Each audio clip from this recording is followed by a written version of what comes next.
Praise the lord.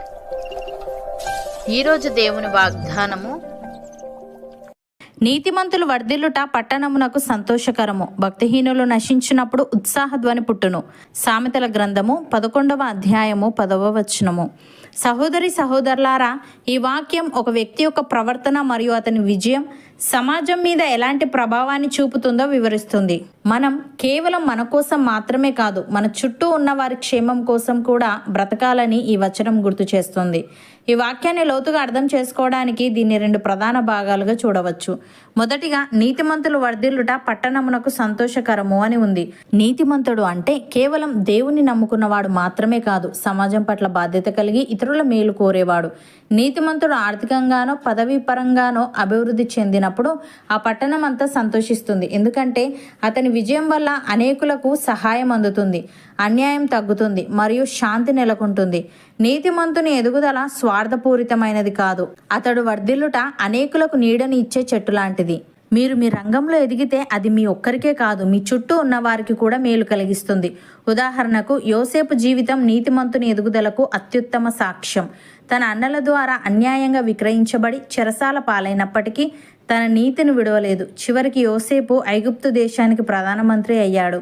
దేశవ్యాప్తంగా వచ్చిన భయంకరమైన కరువు సమయంలో యోసేపు తన జ్ఞానంతో ఆహారాన్ని నిల్వ చేసి కేవలం ఐగుప్తు ప్రజలనే కాకుండా చుట్టుపక్కల దేశాల వారిని, తనను ద్వేషించిన తన కుటుంబాన్ని కూడా ఆకలి నుండి కాపాడాడు. ఒక నీతిమంతుడు పదవిలోకి వస్తే దేశం క్షేమంగా ఉంటుందని ఇక్కడ చూడవచ్చు. అలాగే ఎస్తేరు ఒక సామాన్యమైన కన్యకగా ఉండి పారశీక సామ్రాజ్యానికి రాణిగా ఎదిగింది. తన ప్రజలందరినీ ఊచకోత కోయాలని కుట్ర జరిగినప్పుడు ఆమె తన ప్రాణాలను పణంగా పెట్టి రాజు ఎదుట నిలబడింది. ఆమె పదవి వల్ల ఒక జాతి మొత్తం వినాశనం నుండి తప్పించబడింది.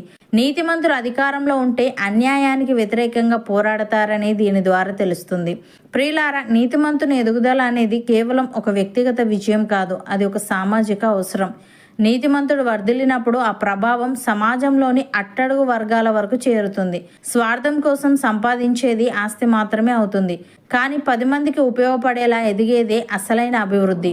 అధికారం లేదా సంపద చేతికి వచ్చినప్పుడు నీతిమంతుడు దానిని ఇతరులను అణగద్రొక్కడానికి కాకుండా సమాజంలో అన్యాయాన్ని ఎదిరించడానికి మరియు బలహీనులను ఆదుకోవడానికి ఒక ఆయుధంగా ఉపయోగిస్తాడు.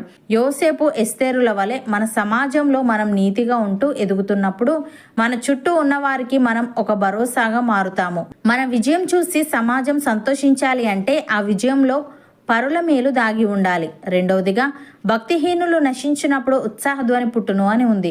భక్తిహీనుడు ఇతరులను పీడించి అక్రమ మార్గాల్లో ఎదుగుతాడు. అటువంటి వ్యక్తి పతనమైనప్పుడు సమాజం విచారించదు, పైగా ఉత్సాహధ్వని చేస్తుంది. అంటే అన్యాయం అంతమైనందుకు ప్రజలు ఉపశమనం పొందుతారు. కాబట్టి మనం ఎలా జీవిస్తున్నాం అనేది చాలా ముఖ్యం. మన విజయం చూసి 10 మంది సంతోషించేలా ఉండాలి, కానీ మన పతనం కోసం ప్రజలు ఎదురు చూసేలా ఉండకూడదు. ఉదాహరణకు, ఐగుప్తు రాజు తన అధికారాన్ని ఇజ్రాయేలీలను హింసించడానికి, బానిసలుగా మార్చడానికి ఉపయోగించాడు. దేవుడు హెచ్చరించినా తన మనస్సును కఠినం చేసుకున్నాడు. శిశువులను చంపించడం, ప్రజలను వెట్టి చాకిరీతో పీడించడం చేశాడు. చివరికి ఎర్ర సముద్రంలో తన సైన్యంతో పాటు మునిగిపోయాడు. ఇజ్రాయేలీలు గొప్ప ఉత్సాహధ్వనితో తమ్మురులతో దేవుని స్తుతించారు. ఆ పతనం బాధితులకు గొప్ప విడుదలనిచ్చింది. అలాగే అపోస్తలుల కార్యములలో హేరోదు తనను తాను దేవునిగా హెచ్చించుకున్నాడు. అతను దేవునికి మహిమ చెల్లించలేదు. అలాగే గర్వంతో భక్తులను హింసించాడు. ఫలితం, అతడు పురుగులు పడి మరణించాడు. అది చూసిన వారు దేవుని శక్తిని గ్రహించి భయపడ్డారు. భక్తిహీనమైన పరిపాలన ముగిసినప్పుడు సత్యం వర్ధిల్లుతుంది. ప్రియులారా, భక్తిహీనుల పతనం కేవలం ఒక వ్యక్తి అంతం కాదు, అది ఒక అణచివేతకు ముగింపు. సమాజం చేసే ఉత్సాహధ్వని వెనుక ఒక క్రూరమైన పాలన నుండి లేదా అన్యాయమైన వ్యక్తి నుండి లభించిన విముక్తి ఉంటుంది. అధికారం ఉన్నప్పుడు ఎదుటివారిని తృణీకరించేవారు తమ పతనం సమయంలో ఒంటరివారవుతారు. ఫరో మరియు హేరోదుల జీవితాలు మనకు నేర్పే పాఠం ఏంటంటే, దేవుడు ఇచ్చిన అవకాశాన్ని గర్వానికి ఉపయోగిస్తే అది అవమానకరమైన ముగింపుకు దారితీస్తుంది. ఒక వ్యక్తి బ్రతికి ఉన్నప్పుడు భయంతో లోబడడం వేరు, అతను లేనప్పుడు ప్రజలు సంతోషించడం వేరు. నిజమైన వ్యక్తిత్వం అనేది మనం పదవిలో లేనప్పుడు లేదా కష్టాల్లో ఉన్నప్పుడు ప్రజలు మన పట్ల చూపించే సానుభూతిలోనే కనిపిస్తుంది. భక్తిహీనత తాత్కాలికంగా వర్ధిల్లవచ్చు, కానీ చివరికి సత్యం మరియు నీతి నిలబడతాయి. అపోస్తలుల కార్యములలో చెప్పబడినట్లు హేరోదు వంటి వారు నశించినా దేవుని వాక్యము ప్రబలమై వర్ధిల్లుచుండెను. సహోదరి సహోదరులారా, ఈ వాక్యం మీ జీవితానికి ఎంతో ప్రోత్సాహకరమైనది. మీరు చేపడుతున్న పనులలో, మీ ప్రయత్నాలలో మీరు సాధించే ప్రతి విజయం మీ పట్టణానికి, మీ చుట్టూ ఉన్న వారికి సంతోషాన్ని ఇవ్వాలి. మీరు నీతిగా వర్ధిల్లుతున్నప్పుడు దేవుడు మిమ్మల్ని ఒక ఆశీర్వాదకరమైన వ్యక్తిగా మారుస్తాడు. మీరు మీ పని వ్యవహారాలలో ఎంతగా ఎదిగితే అంతగా సమాజానికి మేలు చేసే అవకాశం మీకు దక్కుతుంది. మీ అభివృద్ధిని చూసి అనేకులు దేవునిని స్తుతించేలా మీ సాక్ష్యం ఉండునుగాక. దేవుడు మిమ్మల్ని మీ పట్టణంలో, మీ రంగంలో గొప్పగా వర్ధిల్లజేయునుగాక. మీ విజయం ద్వారా అనేకులకు సంతోషం కలుగునుగాక. మీ కుటుంబం దేవుని దీవెనలతో వెలుగునుగాక. అవును అన్నవారు నాతో పాటు ప్రార్థనలో ఏకీభవించండి.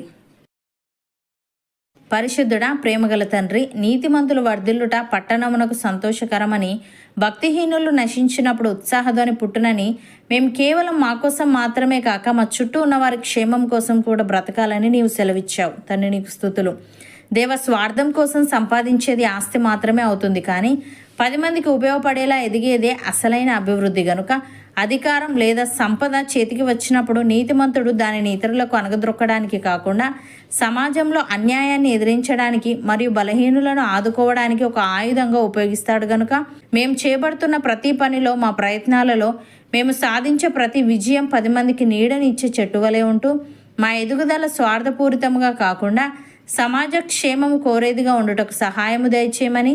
భక్తిహీనత తాత్కాలికంగా వర్ధిల్లవచ్చు, కానీ చివరికి సత్యం మరియు నీతి నిలబడతాయి. గనుక నీవు ఇచ్చిన అవకాశాన్ని గర్వానికి ఉపయోగిస్తే అది అవమానకరమైన ముగింపుకు దారితీస్తుంది. గనుక ఫరో వలె మా హృదయాలను మేము కఠినం చేసుకోకుండా, లేదా హేరోదు వలె గర్వంతో పతనం కాకుండా, మా జీవితం అనేకులకు ఆశీర్వాదకరంగా మారి నీ నామమునకు మహిమ తెచ్చే విధంగా ఉండుటకు కృపచూపమని, ఈ వాగ్దానాన్ని విశ్వసిస్తున్న ప్రతి ఒక్కరిని నీవు ఆశీర్వదించి వారి వారి రంగాలలో వారిని గొప్పగా వర్ధిల్లజేసి వారి విజయం ద్వారా అనేకుల ముఖాల్లో చిరునవ్వును, నీ నామమునకు స్తుతిని కలుగజేయమని యేసుక్రీస్తు నామంలో ప్రార్థిస్తున్నాము తండ్రి.